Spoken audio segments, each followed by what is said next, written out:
دعا کی بڑی طاقت ہے۔ میرے نبی پاک نے فرمایا دعا مومن کا ہتھیار ہے۔ دعا مومن کا حضور نے فرمایا تقدیر کو سوائے دعا کے کوئی چیز نہیں بدل سکتی۔ دعا مومن کا ہتھیار ہے، یہ کافر کے پاس کوئی نہیں، یہ ہتھیار ہے مومن کا۔ اللہ کرے آپ کو سمجھ آئے، پھر سنیں، کئی بار کہہ چکا ہوں یہ ہتھیار ہے۔ کافر کے مقابلے میں جو تیرے پاس سب سے بڑا ہتھیار ہے وہ دعا ہے۔ دعائیں کرانی چھوڑ دی، کرنی چھوڑ دی، لینی چھوڑ دی۔ حضرت سیدنا انس بن مالک رضی اللہ تعالیٰ عنہ فرمایا کرتے تھے، میں نے وہ رنگ دیکھا ہے جب حضور دعا مانگتے تھے اور حضور کی مقدس آنکھوں میں آنسو بھی ساتھ ہی بہا کرتے تھے، میں نے وہ انداز دیکھا ہے۔ میرے نبی پاک صلی اللہ تعالیٰ علیہ وسلم نے فرمایا ہر چیز اپنے رب سے مانگ، ہر چیز مانگ، ہر چیز مانگ۔ یا رسول اللہ کیا کچھ؟ میرے محبوب نے فرمایا تیرے گھر میں نمک بھی ختم ہو جائے تو وہ بھی اپنے رب سے مانگا کر، تو مانگنا وہ تجھے دے گا، تو اس کی بارگاہ میں کشکول طلب دراز تو کرنا۔ اور ترمذی شریف میں عجیب لفظ ہے، رسول کائنات نے فرمایا، رب کریم فرماتا ہے جب میرا بندہ ہاتھ اٹھاتا ہے نا تو مجھے حیا آتی ہے کہ میں خالی کیسے لوٹا دوں اس کے۔ اتنے بڑے بادشاہ کی بارگاہ میں کریم محبوب فرمانے لگے بندوں کے سامنے دکھ نہ بیان کرنا، اللہ تجھے کبھی غنی نہیں کرے گا، تو اپنے دکھ اپنے رب کو بتا، تو دعائیں مانگ، تو اس کی بارگاہ میں حاضر ہو، تو اس کے حضور عرض کر۔ فرمایا اپنے دکھ اپنے رب کو بتا، وہ جلدی کرے یا دیر سے کرے تجھے ساری دنیا سے بے نیاز کر دے گا، تجھے کسی کا محتاج نہیں رہنے دے گا۔ کبھی 10 منٹ عادت ہو جائے نا دعا مانگنے کی علیحدہ سے رات کو، حضور نے فرمایا جو فرض نماز کے بعد دعا مانگے اللہ اس کی قبول کر لیتا ہے۔ نبی پاک صلی اللہ تعالیٰ علیہ وسلم نے فرمایا اللہ مسافر کی دعا قبول فرماتا ہے۔ حضور نے فرمایا اللہ مظلوم کی دعا قبول فرماتا ہے۔ حضور نے فرمایا بیمار سے دعا کراؤ اللہ اس کی دعا قبول فرماتا ہے۔ میرے نبی پاک نے فرمایا ماں باپ جب بھی اولاد کے لیے ہاتھ اٹھائیں، ویسے تے بلے شاہ تو آسمانی اڈ دیا ہی پھڑ دیں، جڑا گھر بیٹھا انہوں بڑھیا ہی نہیں۔ حضور فرمانے لگے ماں باپ جب بھی اولاد کے لیے دعا فرمائیں اللہ ان کی دعا کو قبول کرتا ہے۔ آپ اپنا تعلق بنائیں، دعا کے ساتھ، عبادت کے ساتھ، مصلی کے ساتھ رشتہ بنائیں، استغفار پڑھیں۔ او میری ملت کے جوانوں، مزہ نہیں آ جاتا جب ساری دنیا سوئی ہو، ساری دنیا، اور بستر بھی گرم ہو اور نیند بھی پورا غلبہ کر رہی ہو، اور اچانک گھنٹی بجے دماغ میں، آنکھ کھلے، گھڑی پہ نظر پڑے، 3:30 4 بجے کا پیغام گھڑی بتائے، اور کوئی چڑھتی جوانی والا اٹھ کے وضو کرے، اور جب وہ مصلی کھول کے بچھائے تو مدینے والے محبوب کہتے ہیں کہ ہر نماز پہ رب ثواب دیتا ہے، اور جو اٹھ کے تہجد کی نماز پڑھے اسے دیکھ کے تو رب مسکراتا ہے، جو اس کی شان کے لائق ہے، جو اس کی شان کے لائق، وہ مسکراتا ہے، خوش ہوتا ہے کہ میرا بندہ تہجد میں اٹھ گیا، وہ مسکراتا ہے۔ کاش ہماری صبحیں کبھی اپنے مالک کے نام ہو جائیں۔ یہ نبی کریم نے وعدہ کیا ہے کہ تو سورت واقعہ پڑھ تیرے گھر میں فاقہ نہیں آئے گا۔ حضرت عبداللہ ابن مسعود رضی اللہ تعالیٰ عنہ بیمار تھے تو حضرت عثمان غنی رضی اللہ تعالیٰ عنہ تیمارداری کے لیے تشریف لے گئے، اور جا کر کے کہا کہ آپ بڑے بیمار ہیں، آپ کی بیٹیاں زیادہ ہیں، میں چاہتا ہوں کہ خزانے میں سے کچھ مدد کروں۔ تو سیدنا عبداللہ ابن مسعود رضی اللہ تعالیٰ عنہ اٹھ کے بیٹھ گئے اور کہنے لگے امیر المومنین اللہ آپ کو میری طرف سے، میری بیٹیوں کی طرف سے بہتر صلہ دے، میری بیٹیوں کو کسی خزانے کی ضرورت نہیں، میں نے انہیں خزانہ دے دیا ہے۔ کہا جناب آپ نے کون سا خزانہ دیا ہے، میں آپ کے مالی معاملات کو جانتا ہوں۔ تو فرمانے لگے امیر المومنین میرے نبی کریم نے فرمایا ہے جو سورت واقعہ پڑھے اسے کبھی فاقہ نہیں آتا، میں نے بیٹیوں کو یاد کرا دی ہے، یہ خزانہ میں نے انہیں دے دیا ہے۔ وہ سارے والدین سنیں جو بیٹیوں کے لیے پریشان رہتے ہیں۔ حضرت عبداللہ ابن مسعود نصیحت کر رہے ہیں، فرمانے لگے میں نے سورت واقعہ یاد بھی کرا دی ہے، پڑھنے کی عادت بھی ڈال دی ہے۔ حضور نے فرمایا ہے جو سورت واقعہ پڑھے اسے فاقہ نہیں آتا۔ کہنے لگے چاند تو اپنی جگہ چھوڑ سکتا ہے، سورج گر سکتا ہے، تارے ٹوٹ سکتے ہیں، پر مدینے والے رسول کی بات غلط نہیں ہو سکتی۔ حضور نے فرمایا فاقہ نہیں آئے گا تو انشاءاللہ کبھی بھی نہیں آئے گا۔ ایک بزرگ فرماتے ہیں میں نے دعا مانگنے کا طریقہ اپنی بیوی سے سیکھا، دعا مانگنے کا طریقہ اپنی سیکھنے والے تو اپنے بچوں سے بھی سیکھ لیتے ہیں، سیکھنے والے تو ہر ایک سے سیکھتے ہیں۔ وہ کہتے ہیں میں نے دعا مانگنے کا سلیقہ اپنی بیوی سے سیکھا ہے۔ حضرت وہ کس طرح؟ فرمانے لگے میری بیوی نے نا مجھے کوئی کام بتایا، کچھ پیسوں کی ضرورت کے لیے کہا، تو میں نے اسے کہا کہ بھئی ابھی میرے پاس نہیں ہے، کچھ دنوں میں آتے ہیں تو میں دے دوں گا۔ عورتوں کی عادت ہوتی ہے، وہ بار بار یاد کراتی ہیں۔ 2-4 دنوں کے بعد پھر اس نے کہا حضرت وہ میں نے کہا تھا کچھ پیسے، میں نے اسے کہا کہ ابھی میرے پاس نہیں ہے، کچھ دنوں میں ملتے ہیں تو میں تمہیں دے دوں گا۔ اس نے کچھ دنوں کے بعد پھر کہا حضور وہ میں نے کچھ پیسے کہے تھے۔ فرماتے میں نے ڈانٹ دیا، میں نے کہا کہ کیا تو روز مجھے شرمندہ کرتی ہے، کہا نا میرے پاس نہیں ہے، ہوں گے تو دے دوں گا، تو روز یاد کراتی ہے۔ فرماتے ہیں اس نے پہلے تو میری ڈانٹ کو سہا، پھر میرے سخت جملوں نے اس کی آنکھوں میں آنسو پیدا کر دیے، پھر اس نے اپنے آنچل میں اپنے اس دکھ کو سمیٹا، اور پھر اس نے ایک جملہ کہا تو میں رو پڑا، اور مجھے اپنے رب سے مانگنے کا طریقہ آ گیا۔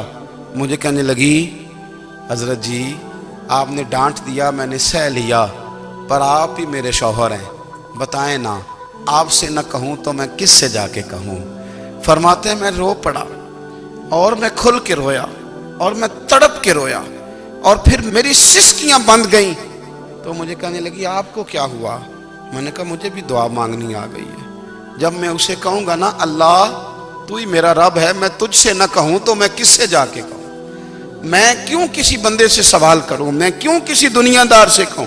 میں تیرے بندوں کا، نیک بندوں کا وسیلہ لے کے، تیرے محبوب کی غلامی لے کے تیری بارگاہ میں آیا، تجھ سے نہ مانگوں تو کس سے مانگوں؟ سمجھ آ گئی ہے؟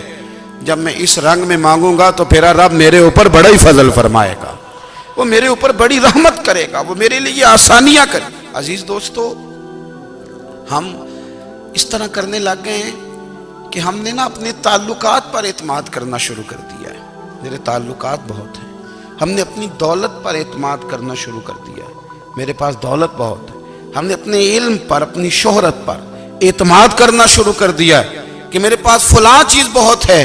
یاد رکھنا جب بے نیاز اپنی صفت بے نیازی دکھاتا ہے تو بڑی بڑی دولتوں والے مجبور نظر آتے ہیں۔ بھائیو جب انسان کا رشتہ اپنے مالک کے ساتھ ہوتا ہے پھر تو غم بھی کچھ نہیں کہتے، پریشانیاں بھی کچھ نہیں کہتی، پھر تو زندگی صبر والی، پھر تو زندگی توکل والی، پھر تو زندگی بھروسے والی، پھر انسان اپنے آپ کو رسوا نہیں کرتا، دنیا داروں سے امیدیں اس کی ختم ہو جاتی، امیدیں اللہ رسول سے لگا لیتا ہے، مضبوط ہو جاتا ہے، مضبوط، طاقتور ہو جاتا ہے، خوددار ہو جاتا ہے، باوقار باعزت ہو جاتا ہے۔ حضرت بہلول دانا رحمت اللہ علیہ بیٹھے تھے تو ہارون رشید حج کر کے آ رہا تھا،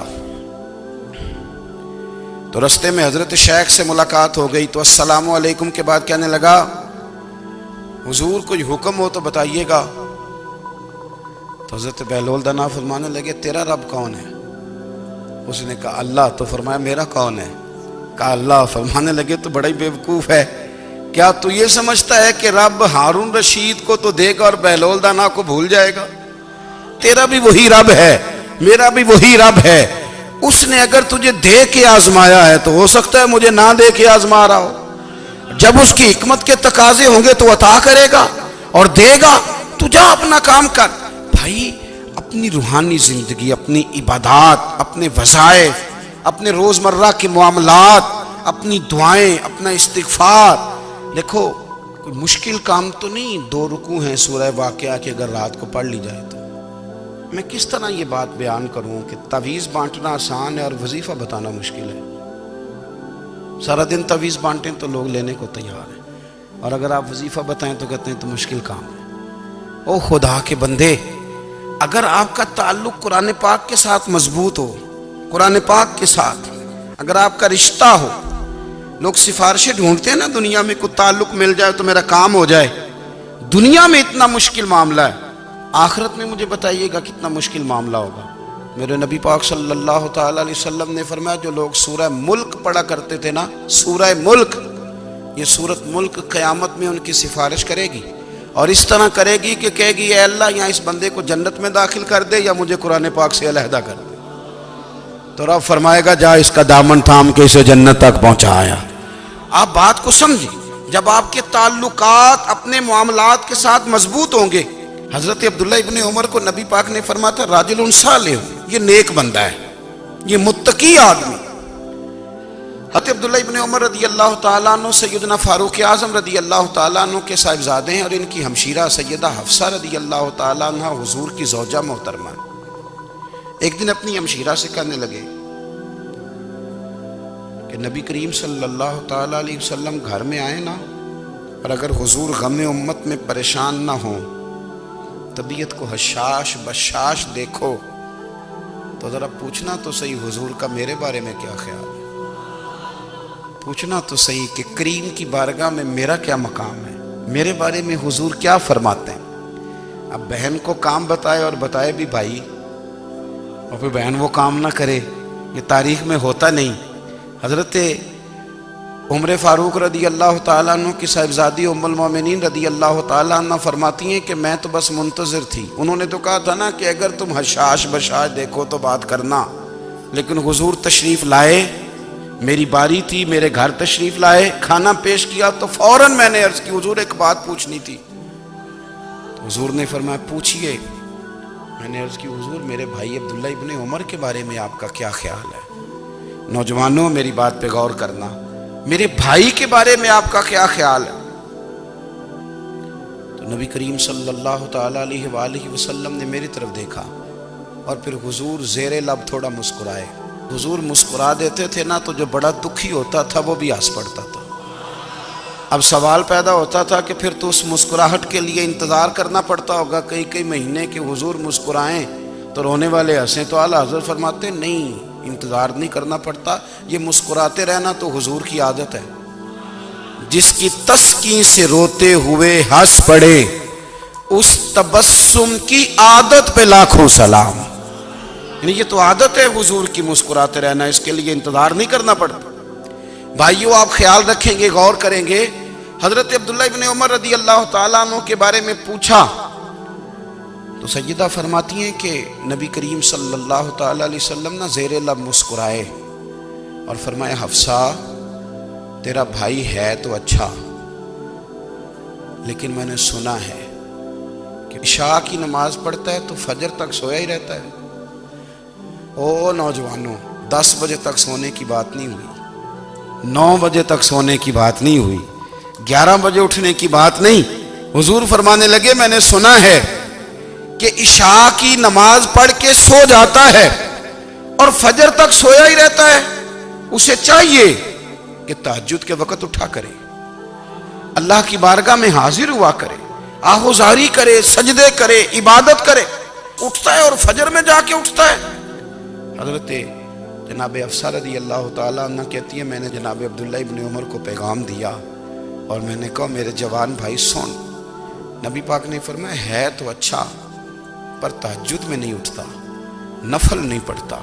نبی کریم علیہ السلام نے فرمایا بندہ نفلوں کے ذریعے رب کے قریب جاتا ہے، اور اتنا قریب جاتا ہے کہ پھر اللہ اس کی زبان بن جاتا ہے، اللہ اس کی آنکھیں بن جاتا ہے، کان بن جاتا ہے، ہاتھ اور پیر بن جاتا ہے.